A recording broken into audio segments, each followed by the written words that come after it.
축복 기도 이런 주제입니다. 이게 사실 역대하 6장 마지막까지 다 이 솔로몬의 기도로 되어 있어요. 그래서 42절까지 되어 있는데 그래서 딱 절반을 오늘 저녁에 말씀으로 본문으로 선택했습니다.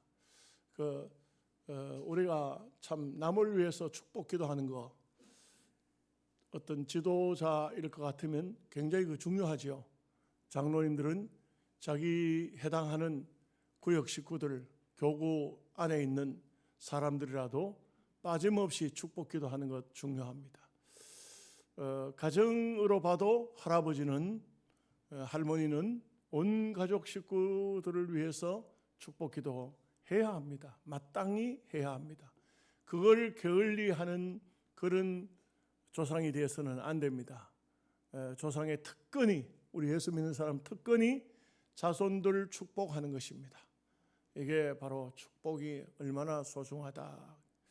우리가 성경을 보면은 야곱 같은 경우도 보면은 물론 족장이긴 하지만 자기의 자녀들을 전부 성령 충만으로 그렇게 기도하는 이런 모습을 볼 수가 있죠. 그래서 성도들은 어떤 경우라도 저주하는 기도를 하면은 안 됩니다. 그거는 절대 안 됩니다. 불신자들은 막 그렇게 해요.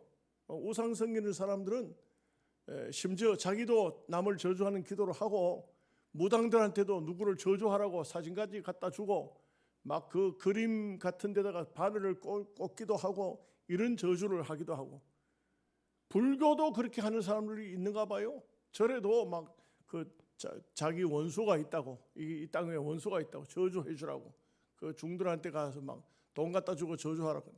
그요 마귀가 그래 하는 거예요.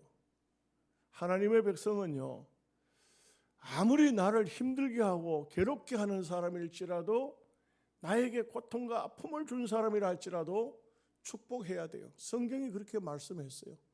너희를 저주하는 자를 축복하라 그랬잖아요. 우리를 저주하는 사람이 있을지라도 우리가 할 일은요, 저주하는 게 아니에요. 우리를 저주했다고, 날 저주했으니까, 날 미워하니까, 내 원수니까 막 욕해도 괜찮겠다. 절대 하나님은 용납하지 않으셔요.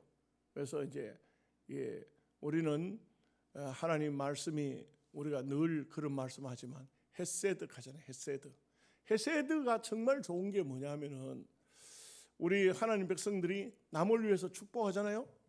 복을 비는데 전혀 복 받을 사람이 아니면 그 복이 돌아온다는 게 헤세드예요. 헤세드. 어디로 돌아오느냐? 나한테로 돌아오는 거예요. 제가 남을 축복한 것이 그게 결국은 누구를 축복한 거예요? 모르시겠어요? 지금 무슨 설교를 하고 있는 거예요 지금? 자기를 축복하고 있는 거라고. 나를 축복하고 있는 거라고요.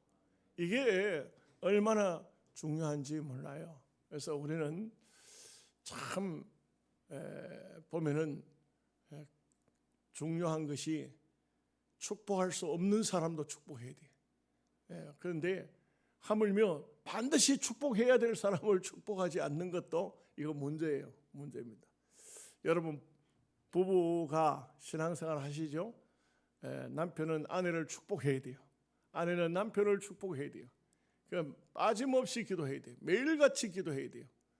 오히려 엄격히 말하면 나를 위해서는 축복을 안 해도 내 아내를 위해서는 축복 기도를 해야 돼요. 그리고 또 부인들도 자기 자신을 위해서 기도 안 해도 자기 남편을 위해서는 하나님 앞에 축복 기도를 많이 해야 돼요. 축복 기도를 많이 하고 또 축복하는 말을 많이 하고 이렇게 해야 됩니다. 이 시대가 굉장히 어려운 시대가 우리가 살고 있잖아요. 사람들 성격이 다 막 지금 성격이요 날카로워요. 얼마나 날카로운지 몰라요. 원만하면요 거슬리는 말을 하면 안 돼요. 제가 이 말은 그냥 여러분만 듣고 마십시오. 양원에 품값을 주고 일을 시켰어, 어떤 분. 그랬더니 그분이 내가 시킨 대로 안 하고 자기 마음대로 하고 있는 거예요 지금. 그래서 제가 어디 갔다 와서 보니까 그 무슨 일을 하는데 하나도 일을 안 해놨어요. 자기가 하고 싶은 것만 하는 거예요. 그거 왜 이렇게 하십니까? 이거 이래 해야 됩니다. 내가 이렇게 이거 하라고 소리 안 했지 않습니까? 그래도 이거 해야 됩니다. 그래서 한 번만 더 하면 괭이고 뭐고 집어 던지고 가겠더라니까요. 자기가 그걸 해야 된대. 그걸 뭘 하느냐? 그거 다 해놓고 난 다음에 뭐라 하냐면 사모님 여기다가 배추 심으십시오. 그 배추 심을 자리가 아니거든요. 거기 뭘 심으라고 그걸 그분한테 시킨 게 아니거든요. 그런데도 보면은 참 거기서 제가 또 이거 놀라운 것을 깨달았어요. 사람은 자기 머릿속에 가지고 있는 것이 바로 이 세상에 나타나는구나. 그 배추가 생각이 나니까 배추밥 만든 거예요. 지금 열심히. 나는 지금 그거 시킨 게 아닌데 품값 주고 그거 시킨 게 아닌데 자기는 온종일토록 그거 했어요. 그 결국은 아무 소용이 없죠. 왜냐하면 그 배추 심어 먹을 마음이 없으니까요. 아무 생각이 없죠. 그런데 그분은 그걸 하는 거예요. 참 우리가 어찌 보면은 이 세상을 살아가는 데 있어서 자기의 고정관념이 있거든요. 자기가 해야 할 일이 있어요. 그거 건드리지 마세요. 원만하면 내가 품값 줘도 나는 안 건드렸어요. 한번 말해보고 안 되니까 그냥 치워버렸어요. 하지 마세요. 내 자식일지라도요, 말 안 듣거든 그냥 두세요. 억지로 그걸 자식을 고치려고 하다 보면 삐뚤어져 버려요. 안 됩니다. 안 돼요. 특별히 제가 하나 말씀드릴게요. 여자분들 남편 고치려고 하지 마세요. 여러분 지금까지 40년, 50년, 60년 살아온 사람이 고쳐집니까? 안 고쳐져요. 안 고쳐져요. 문제만 만들어요. 절대 제가 남자이기 때문에 잘 아는데요. 고치라고 하면 절대 안 고쳐요. 분명히 잘못된 줄 알지만 안 고쳐요. 고치는 방법이 있다면 딱 한 방법이 있어요. 칭찬을 자꾸 하면 고쳐져요. 웃는 거 보니까 이제 약간 이제 이해가 되는 것 같아요. 참 칭찬을 하면은 그러면 싫다고 하다가도 쓱 돌아서서 합니다. 해요.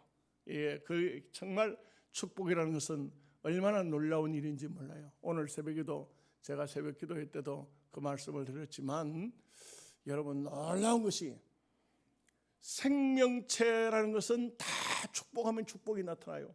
제가 오늘 새벽에 그런 얘기 했어요. MBC 방송에서 1914년도에 그게 2014년도에 그 조사를 해가지고 발표를 했던 것인데 밥을 두 덩어리를 갖다 놓고 하나는 고맙다고 하고 하나는 아주 저주를 했어요. 계속적으로 욕을 했어요. 그랬더니 이 욕하고 저주한 여기 밥 덩어리는 밥이 맹시면서 아주 검게 푸른 곰팡이 같은 게 나오고 고맙다고 한 밥 덩어리에서는 흰 곰팡이가 나더라 이게. 일본에서도 그런 조사를 한 것이 제가 지금도 유튜브에 내가 가지고 있어요.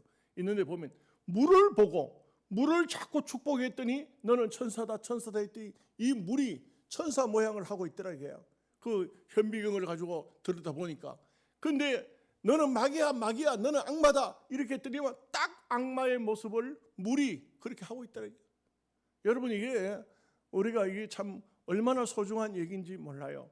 그래서 우리는 땅 위에 사는 삶에 어쨌든 간에 솔로몬이 기회에 있으면 축복했듯이 우리가 보면 성경을 보면은 야곱도 축복했고 모세도 축복했고 뭐 여호수아도 축복했고 마지막에 가면요 나이를 먹은 사람은 나이 먹은 사람의 특권이 뭐냐? 남을 축복할 수 있어요. 누구든지 축복할 수 있어요. 축복하는 게 얼마나 좋은 일이에요. 여러분 할머니가 손자를 붙들고 아이고 우리 손자 참 앞으로 훌륭한 박사가 되고 훌륭한 사람이 되고 사람들에게 많은 감동을 주는 사람이 되겠다고 축복 그렇게 해달라고 하나님 앞에 축복을 빌면 그 손자가 그 할머니의 기도를 축복을 잊어버리지를 못할 거예요. 아마 잊어버리지를 못할 거예요. 우리가 남을 위해서 축복한다는 것은 얼마나 귀중합니까? 여러분 솔로몬이요 잘한 것도 있고 못한 것도 있지만 정말 잘한 것은 이 축복이에요. 축복. 아멘 하십니까? 솔로몬이 최고로 잘한 것이 뭐냐? 이렇게 이스라엘 백성들을 위해서 축복을 했어요. 축복을 너무 많이 하는 바람에 축복 기도를 이걸 한 시간의 설교를 다 할 수 없을 정도로 이게 사실상 나눠 보니까 내가 나눠 보니까 한 4번쯤 설교를 해야 되겠더라고. 그래가지고 너무 많아. 그래서 막 그냥 뚝 잘라서 절반을 이렇게 했는데, 정말 축복이라는 것은 너무나도 귀하고 너무나도 중요한 거예요. 우리가 이 땅 위에 사는 동안 뭘 해야 되냐? 우리 지금 고인이 되셨지만 최명태 목사님, 자기가 마지막 생을 담은, 일평생 목회한 생을 담은 자기 설교 원고를 가지고 설교 제목을 뭘로 지었는지 아십니까? 설교 제목이 이런 제목이에요. 축복하며 살리라. 이게 그분의 처음이고 마지막의 책이에요. 처음이자 마지막이 축복하며 살리라. 이게 일평생을 목회한 목사님의 결론이 뭐냐? 축복하며 살리라. 이거예요. 축복하며 살리라. 이것이 바로 어쩌면은 깨달은 한 목회의 한 생을 보낸 목사님의 깨달음이 뭐냐? 축복하며 살리라. 축복하며. 여러분들도 여러분의 삶 속에 다른 거 하지 마세요. 다른 거 뭐 어떤 경우라도 어떤 상황이 와도 축복하며 살자. 축복하며 살리라. 이런 마음을 가지시기를 주님의 이름으로 축복합니다. 아멘. 1절 말씀 한번 보겠습니다. 그때에 솔로몬이 이르되 여호와께서 캄캄한 데 계시겠다 말씀하셨사오나. 그러니까 이 말씀은 반드시 해석을 하고 지나가야 돼요. 이 말씀은 해석하고 지나가야 돼요. 하나님이 캄캄한 데 계신다는 이 말이 이게 성경을 읽다가 이런 말씀이 나오면 여러분들은 딱 부닥칩니다. 야, 하나님이 캄캄한 데 계시나? 캄캄한 데는 누가 있어요? 마귀가 있지. 하나님이 왜 캄캄한 데 계시나? 이건 말이 안 되잖아요. 이거는 뭐냐면은 그 성전을 짓기 전에 성막 안에 그 인위적으로 표현을 해서 성막에 하나님이 계셨다 이거지요. 그 성막 안에 계시니까 하나님은 성막 안에서는 캄캄한 데 계셨다 이거죠. 여러분, 캄캄한 데 계신 건 이 솔로몬의 생각이에요. 이거는요, 저는 볼 때 이 솔로몬이 뭘 연구를 하고 영적으로 깨어가지고 믿음으로 이런 말을 한 게 아니에요. 사실상 성막을 말입니다. 성막을 보면은 이렇게 돼 있어요. 성막 그 안에, 이 성막 같으면 성막 안에는 아주 홍색실, 자색실, 청색실로, 금실로 그렇게 가지고 천사를 수를 놓은 그 아름다운 천이 딱 덮어져 있어요. 정말 아름다운 천이 딱 덮어져 있어요. 천사 수를 놓은 이런 천이에요. 그리고 그 위에는 뭐가 있냐? 염소털이 있어요. 염소털이 있어서 이 염소털은 세상의 빛을 다 완전히 차단해요. 그 염소털로다가 천을 짰다 이 말이에요. 그 담요처럼 이렇게 두꺼운 천을 다 그 세마포 위에다가 덮었다 이 말이에요. 그 위에다가 해달의 가죽 또는 염소 물개 가죽 같은 거 이런 것을 또 덮었어요. 그 물개 가죽 같은 건 물돼지라고 하기도 해요. 물돼지. 물돼지는 우리는 이런 쪽에는 물돼지가 잘 없어서 잘 모르요. 물돼지 가죽으로 덮었다 이게. 그 왜 그러냐 하면 비가 와도 빗물이 들어오지 못하도록 하기 위해서 아주 완전한 방수예요. 완전한 방수. 물이 들어오지 못하고 그 염소털로 짠 것을 덮어서 햇볕이 전혀 들어오지 못해요. 전혀 들어오지 못해요. 그러니 이 성막 안은 그러면 캄캄할까요? 캄캄할까요? 하나님이 그 안에 계시니까 캄캄한 데 계신 겁니까? 여러분 이건 이제 잘 알아야 돼요. 참 이게 묘한 게 뭐냐면은 성막 안에는요, 놀랍게도 성막 안에는 그렇게 캄캄하지 않아요. 캄캄하지 않아요. 왜일까요? 거기는 사람들이 전혀 생각지 않은 빛이 있어요. 어떤 빛이냐? 푸른색이 나는 빛인데 이 빛을 아주 푸른 색깔이 나는데 이 빛을 원문에서는 쉐기나라고 그래요. 쉐기나 빛이라고. 이거는 여호와의 임재의 영광의 빛이에요. 여러분 이상하죠? 그렇게 염소털 덮고 그 다음에 물돼지 가죽으로 덮고 이렇게 한 그 성막 아니지만 그 안에는 하나님의 영광의 빛이 있었어요. 하나님은 캄캄한 데 계시는 분이 아니에요. 그 안에는 누구든지 그 안에 성막 안에 들어가서 어두워가지고 지팡이 들고 찾고 등불 들고 찾아다니는 그런 성막이 아니에요. 그 안에는 고요하지만 적막하지만 그러나 그곳에는 정말 파란 하나님의 쉐기나의 빛이 있었다 이 말이에요. 그러니까 솔로몬이 이제 그걸 생각하지 않고 인간적인 생각을 했던 것 같아요. 하나님은 성막 안에 계셨으니까 그곳에는 캄캄한 데 계셨다. 그래서 캄캄한 데가 아니다. 이것을 제가 말씀을 드리는 겁니다. 자, 2절 3절 말씀을 같이 읽겠습니다. 내가 주를 위하여 거하실 성전을 건축하여 사오니 주께서 영원히 계실 처소로이다 하고 얼굴을 돌려 이스라엘 온 회중을 위하여 축복하니 그때 이스라엘 온 회중이 서 있더라. 솔로몬의 생각에는 이제는 성전을 건축했으니 하나님이 이곳에 계실 것이다. 참 보면은 어찌 보면은 조금 신앙적으로 깊이 보면 영적으로 보면 아니죠. 하나님은 그 성막 안에만 계시는 것이 아닙니다. 하나님은 천지와 우주와 만물 위에 그 위에 나중에 보면 솔로몬의 기도 속에 그 말이 나와요. 또 하늘과 하늘 위에라도 하나님을 영접할 수 없는데 이런 내가 지은 성전에 거하시겠습니까? 이렇게 이제 말하는 것을 볼 수가 있어요. 그런데 전부 이런 말들 속에는 의인하, 다시 말하면 하나님을 사람으로 사람 같은 인격적인 신으로 생각해서 이렇게 말하고 있다. 우리가 하나님을 인격적으로 이제 말씀할 때는 그렇게 말하는 거예요. 그러니까 옛날에 어떤 사람이 뭐 비유를 한다고 비유를 하기를 뭐라 하냐면은 여러분 물컵을 들고 물 좀 하나님은 어디든지 계시죠. 이 물컵 안에도 하나님 계시겠습니까? 그러니까 교인들이 대답을 해야 되나 말아야 되나 가만히 쳐다보고 있는데 있어요 없어요 하고 막 강조를 하니까 있어요 하니까 아이고 하나님 잡았다. 그렇게 이제 얘기를 하면서 웃었다고.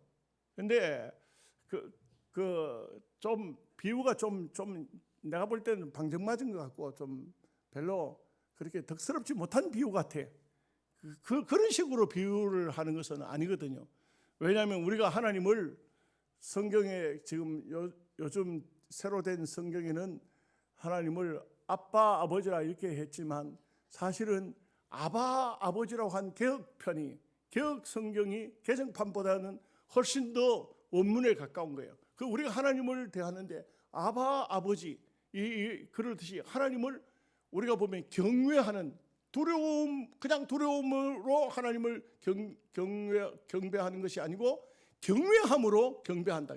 이것은 차원이 좀 높은 그런 마음이어야만이 이런 신앙관을 가질 수가 있죠. 자, 4절에서 6절 말씀을 같이 읽겠습니다. 왕이 이르되 이스라엘 하나님 여호와를 송축할지로다.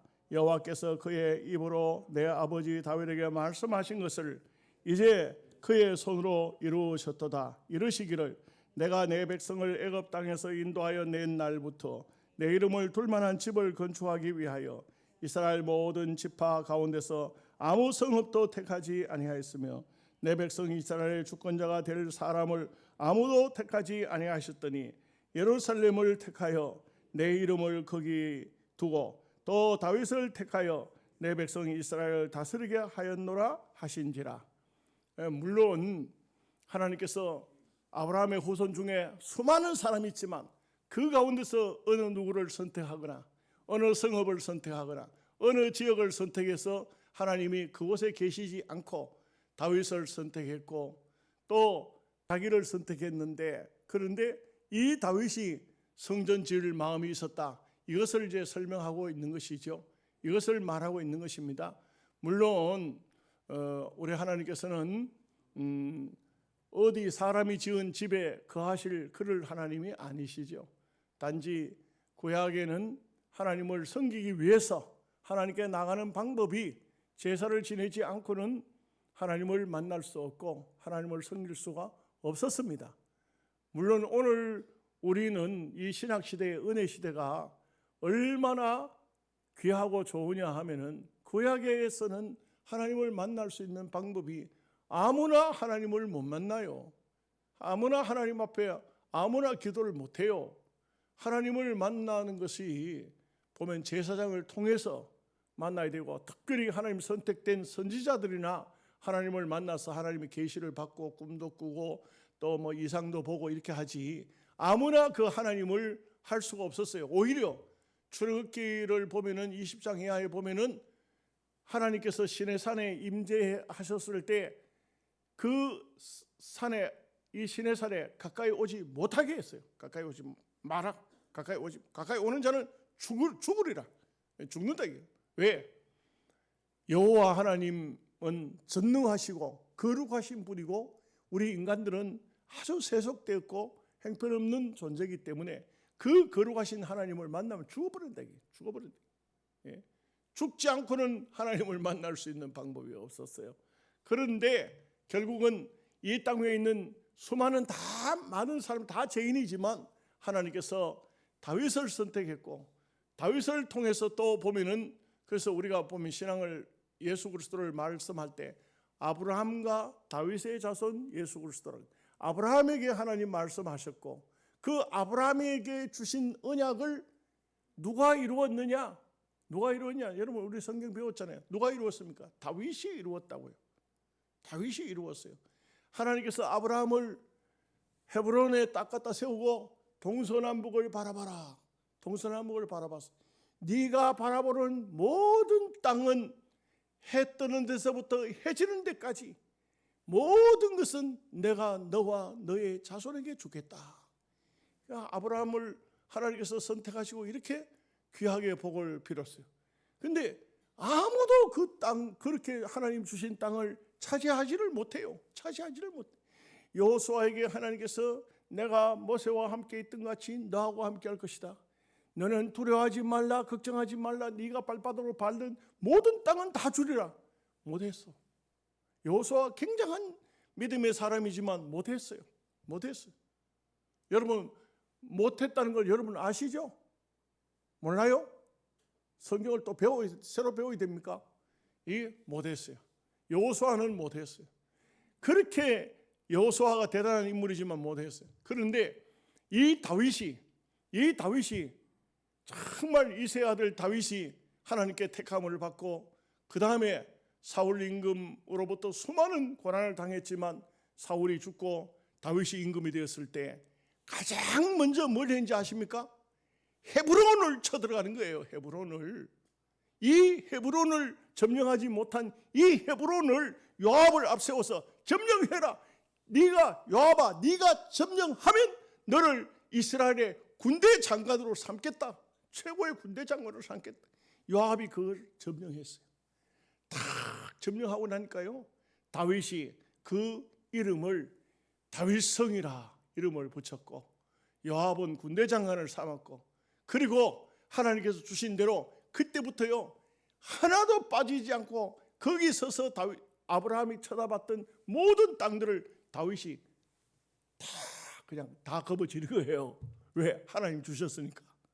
아멘 하십니까? 지금은 이스라엘 땅이 조그만하지만 다윗 시대는 굉장했어요. 다윗 시대는 굉장했다고요. 다윗이 다스릴 수 없는 곳에서는 조공을 다 받았어요. 조공을 바치는 것을 부끄러워하지 않았어요. 주변 국가들이. 그럴 정도로 다윗이 굉장히 이제 엄청난 역사를 일으켰다. 오늘 여기서 붙들려 가지고는 안 됩니다. 지나가야 되겠네. 7, 8절 말씀 같이 읽겠습니다. 내 아버지 다윗이 이스라엘의 하나님 여호와의 이름을 위하여 성전을 건축할 마음이 있었더니 여호와께서 내 아버지 다윗에게 이르시되 네가 내 이름을 위하여 성전을 건축할 마음이 있으니 이 마음이 내게 있는 것이 좋도다. 참 하나님께서요, 여러분 우리가 다윗도 참 죄도 짓고 다윗도 연약한 인간이고 그렇지만요, 한 가지 분명한 것은 이 다윗은 하나님의 성전에 대한, 하나님의 전에 대한, 하나님에 대해서 마음이 우리하고는 달랐던 것 같아요. 이 다윗이라는 사람은 밥 먹고 생각하는 것은 여호와 하나님밖에는 없었어요. 오직 하나님 있어요. 오직 하나님. 세상에 이런 사람은 나는 없는 것 같아요. 아니, 성경에 나오는 어떤 사람도 나는 다윗처럼 이런 마음을 가지고 있는 사람은 못 본 것 같아요.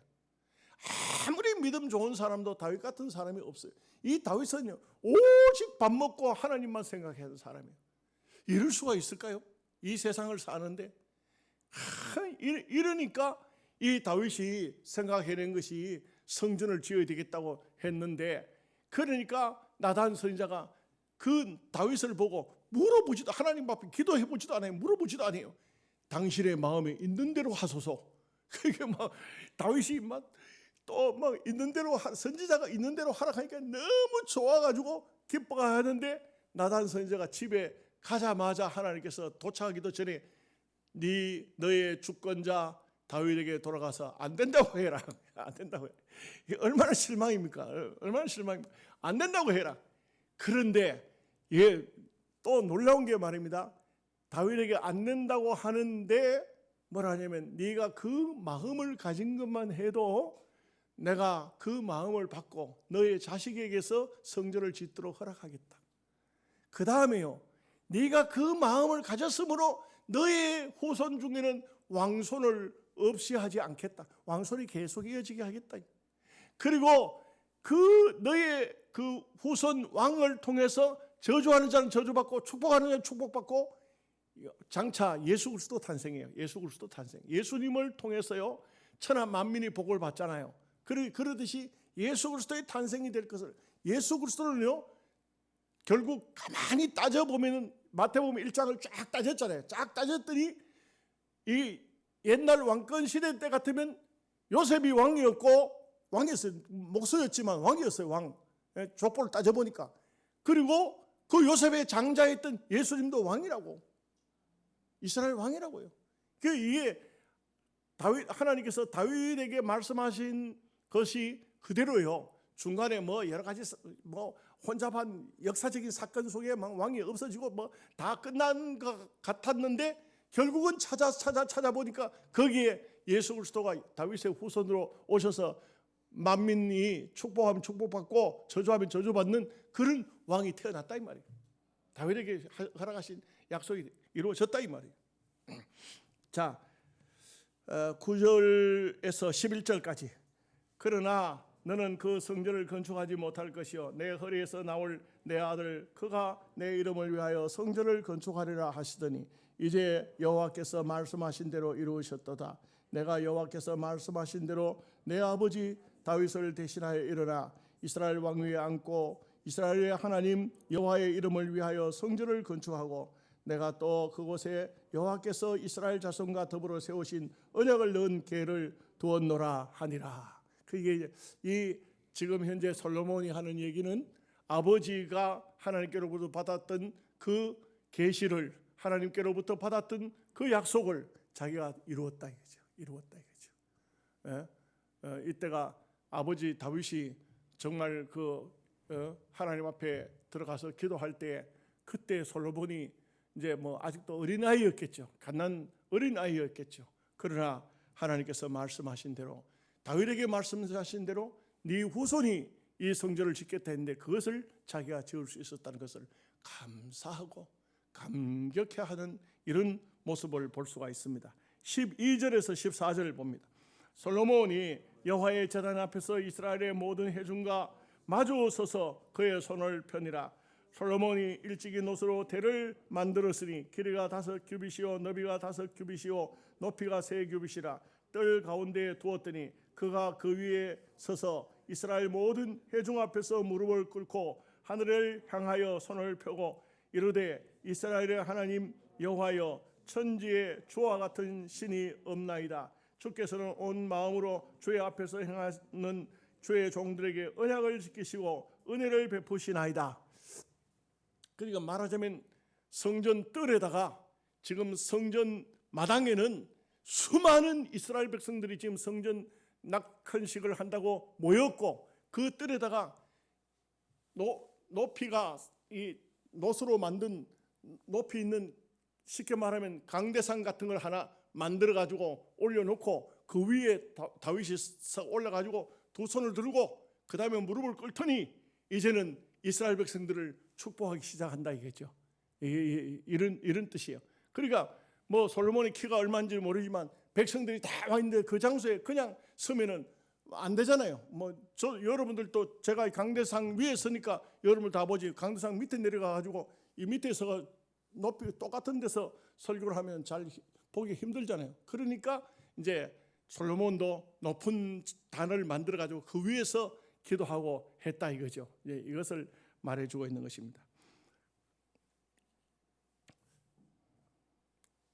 15절 말씀부터 17절 말씀까지 주께서 주의 종 내 아버지 다윗에게 허락하신 말씀을 지키시되 주의 입으로 말씀하신 것을 손으로 이루심이 오늘과 같으니이다. 이스라엘의 하나님 여호와여, 주께서 주의 종 내 아버지 다윗에게 말씀하시기를 내 자손이 그들의 행위를 삼가서 내가 내 앞에서 행한 것 같이 내 율법대로 행하기만 하면 내게로부터 나서 이스라엘 왕위에 앉을 사람이 내 앞에서 끊어지지 아니하리라 하셨사오니 이제 다윗을 위하여 그 허락하신 말씀을 지키시옵소서.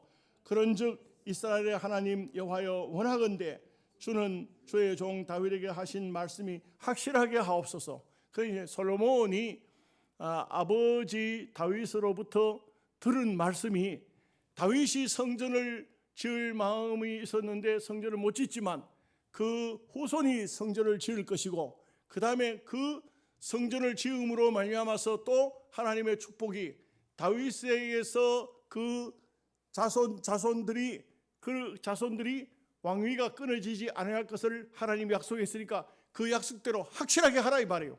확실하게 하라. 근데 하나님은 확실하게 하시겠습니까? 안 하시겠습니까? 하시지요, 당연히. 그런데 문제는 누가 문제입니까? 솔로몬 지가 문제지. 이렇게 믿음으로 기도하고 하던 사람이, 여러분 보십시오. 참 마지막에가 헷가닥해 버렸잖아. 헷가닥했어요. 지옥을 갔는지 천당을 갔는지 그거는 나중에 우리가 천당 가서 확인을 해봐야 되겠죠. 뭐 설마니 어떻게 됐을런지는 그거는 우리는 알 수는 없어요. 하나님께서만 아십니다. 하나님만 아시는 거지. 그런데 솔로몬의 아들 르호보암 때 가서는 이 문제가 심각해 버려요. 그러니까 참 가만히 보면요,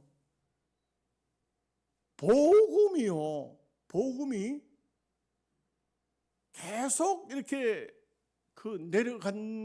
자식들에게 내려가서 자손 몇 대, 3대, 4대, 5대 막 이렇게 예수님을 잘 믿고, 목사 가정에서는 계속 목사가 나오고, 장로 가정에 계속 장로가 나오고, 이게 정말 뭐 물질적으로 뭐 세상적으로 무슨 부귀영화를 얻고 그런 거 다 소용없어요. 이 정말 신앙의 대가 계속적으로 끊어지지 않고 내려갈 수 있느냐? 참 이거는 저는 볼 때 이거는 굉장한 복 같아요. 신앙생활 잘하던 사람도 어느 순간인가 생각지도 않았는데 헷가닥하는 사람이 있어. 그 왜 그렇게 안 될까? 그거 정말 이상하죠. 저는요 이거 참 느끼는 게, 신학교 가서 같이 공부하던 사람 중에도 그런 사람이 있었어요. 옛날에요, 우리 선배 목사님들이 그런 얘기를 해요. 서울에서 유명한 목사님 중에 한 분이, 이분이 유명한 목사님이었대요. 그런데 타락했어. 타락했는데 어디까지 타락했냐면 서울 남산에 들어가는 그곳에 자리를 펴고 점을 보아요. 점장이로 바뀌어버렸어. 그렇게도 갈 수 있어요. 그렇게도 갈 수 있어요. 제가 말씀을 한번 드렸죠. 사울 임금 있죠. 사울 임금이 처음에는 믿음이 좋았어요.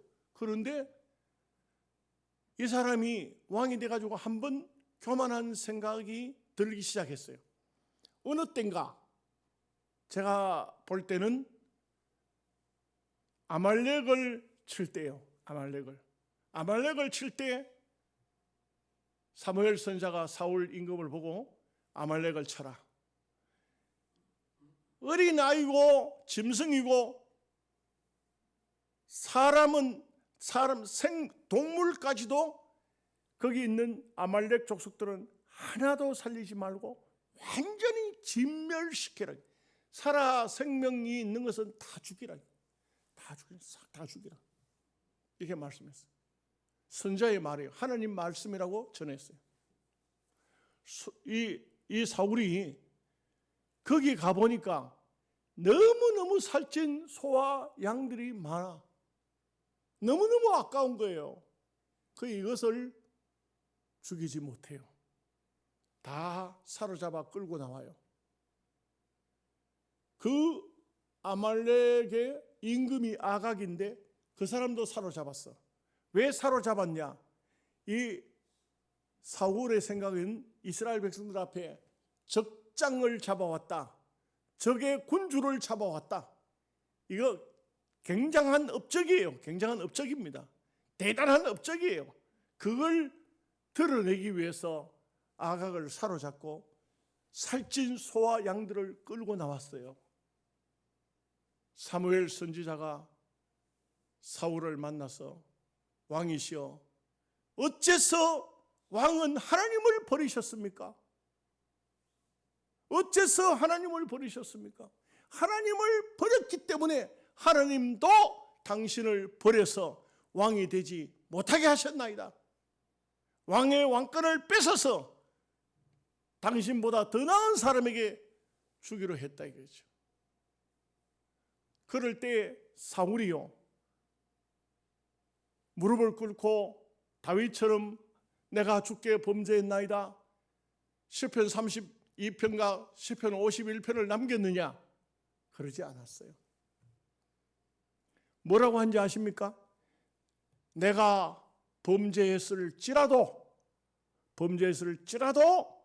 장로들 앞에서 나를 높여주사. 이게 이제 인간의 타락이에요. 여러분, 죄를 지었으면요, 겸손하게 엎드려야 돼요. 회개해야 돼요. 하나님 잘못했습니다. 그 이상 말을 하면 안 돼요. 다른 말 할 이유가 한 개도 없어요. 그 길로 사울 임금은요, 하나님 앞에 기도했다는 얘기가 한 번도 안 나와요. 한 번도 안 나와요. 하나님 찾은 얘기 한 번도 안 나와요. 사무엘 선지자를 만나지도 못해요. 그 길로요, 정말 급하면 블레셋이 쳐들어오니까 점장이 찾아가잖아요. 점장이. 이게 망하는 거예요. 망하는 거예요. 그래서 망했어요. 여러분, 우리가 내가 뭔가 잘못됐다 싶으거든 빨리 잘못된 거 버리고 회개하고 하나님을 찾아야 돼요. 여러분, 하나님 찾으십니까? 하나님의 이름을 정상적으로 부르십니까? 그러면 된 거예요. 하나님의 이름을 부를 수 있으면 된 거예요. 여러분들이 입으로 주여 주여 주님을 부를 수 있으면 된 거예요. 사울은 부르지를 못해요. 이미 하마 너무 세속이 많이 들어와 버렸어. 안 되는 거예요. 네?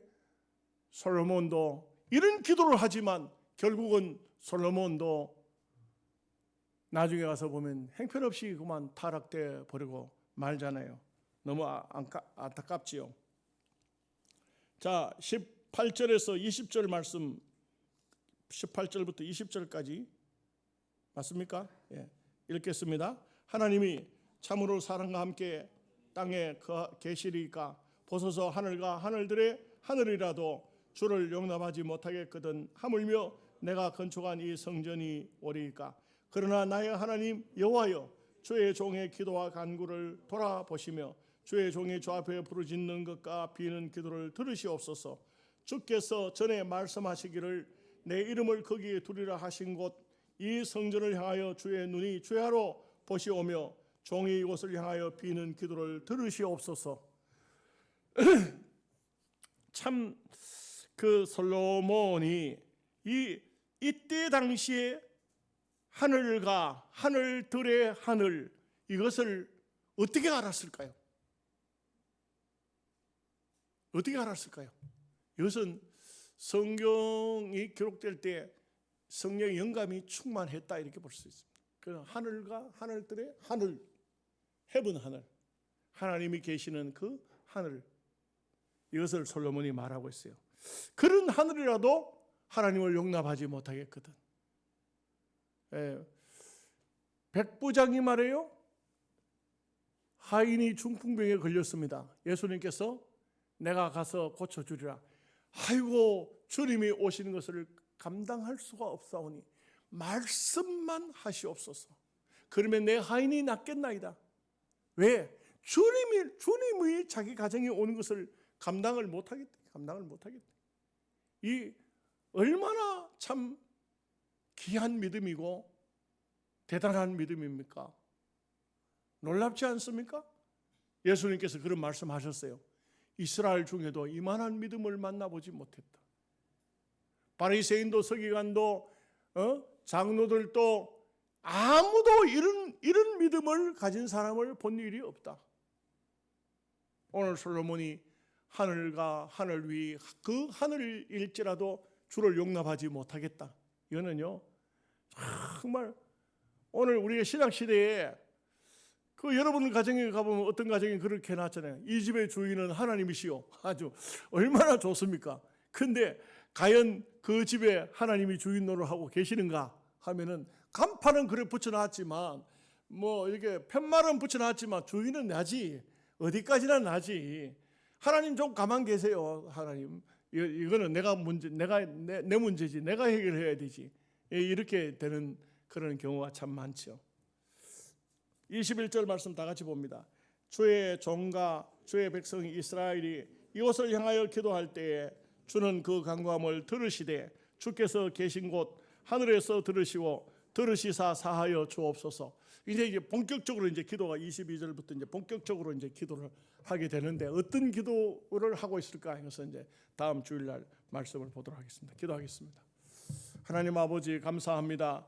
오늘 솔로몬의 축복 기도를 통하여서 솔로몬이 참으로 많은 진리를 깨닫고 하나님의 오묘한 섭리를 알게 되었는데 솔로몬은 그 말년이 참 안 좋았습니다만 이런 신앙을 참 버렸다는 것이 마음이 참으로 안타까울 수밖에 없습니다. 솔로몬의 깨달음, 솔로몬이 가지고 있는 참된 신앙, 이것을 오늘 우리도 깨닫고 가지고 하나님을 잘 믿음으로 섬기기에 부족함 없도록 역사하여 주옵소서. 예수님의 이름으로 기도하옵나이다. 아멘.